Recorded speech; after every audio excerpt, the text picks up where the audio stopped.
Bonjour, bienvenue à cette autre présentation de la saison 1946 de Jackie Robinson et des Royaux de Montréal en revue. Après le coup d'envoi de la saison à domicile qui avait été un succès sur toute la ligne, le premier séjour à Montréal s'est poursuivi. La pluie a forcé l'annulation du premier programme double dominical de la saison, prévu pour le 5 mai.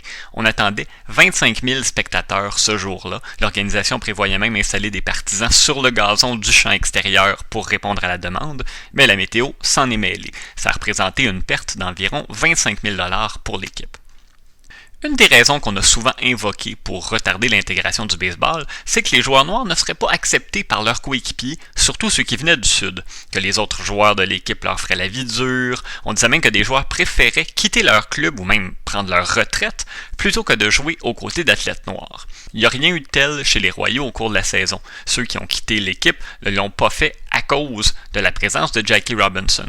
Évidemment, on ne sait pas ce qui s'est dit entre joueurs dans l'intimité, mais le sentiment anti-Jackie semblait limité à un joueur. Ça nous a été rapporté par le journal La Presse dans les premières semaines de la campagne. On disait, je cite, « Un seul joueur de l'équipe ne semble pas admirer Jackie. Il vient du Sud et ne peut sentir un homme de couleur. Clay Harper est confiant qu'il sera forcé d'admirer malgré lui Robinson comme joueur. » On n'est pas revenu sur le sujet par la suite et l'équipe comptait une bonne dizaine de sudistes. L'identité du joueur en question demeurera toujours un mystère. On ne sait pas non plus si Jackie a effectivement réussi à le gagner à sa cause. Dans le même article, on disait aussi, je cite encore une fois, qu'au début du camp, Marvin Rackley, Clarence Grote et Lou Village ne pouvaient entendre parler de Jackie. Ils sont devenus ses meilleurs défenseurs. Fin de la citation.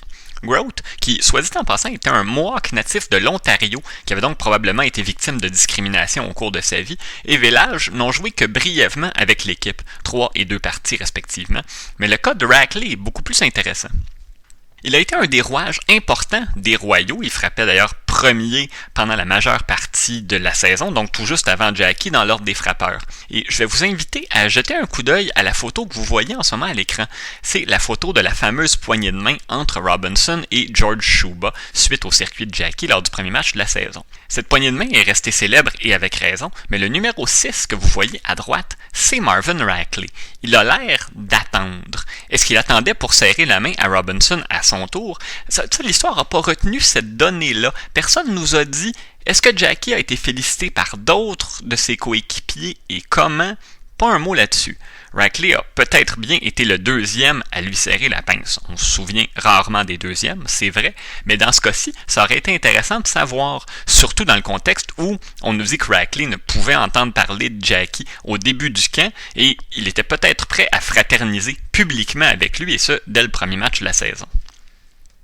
Dans un autre ordre d'idées, le 8 mai, Roy Campanella est devenu le troisième Afro-Américain à évoluer dans le baseball affilié au majeur au 20e siècle en faisant ses débuts dans l'uniforme des Dodgers de Nashua de la Ligue de la Nouvelle-Angleterre, c'était dans la classe B. Et ses débuts ont été presque aussi remarquables que ceux de Jackie Robinson. À son premier match, il a frappé 2 simples, soutiré un but sur balle et claqué un circuit qui a donné la victoire à son équipe. C'est ce qui complète cette présentation de la saison 1946 des Royaux en revue. Dans le prochain vidéo, je vous parlerai de 2 mouvements de personnel significatifs. Stan Bréal, le Montréalais, veut quitter les Royaux pour le Mexique, mais l'organisation l'en empêche. Et John Wright, le second violon de l'intégration, est cédé à un club de niveau inférieur seulement pour être remplacé aussitôt par un autre lanceur noir. C'est à ne pas manquer. À la prochaine.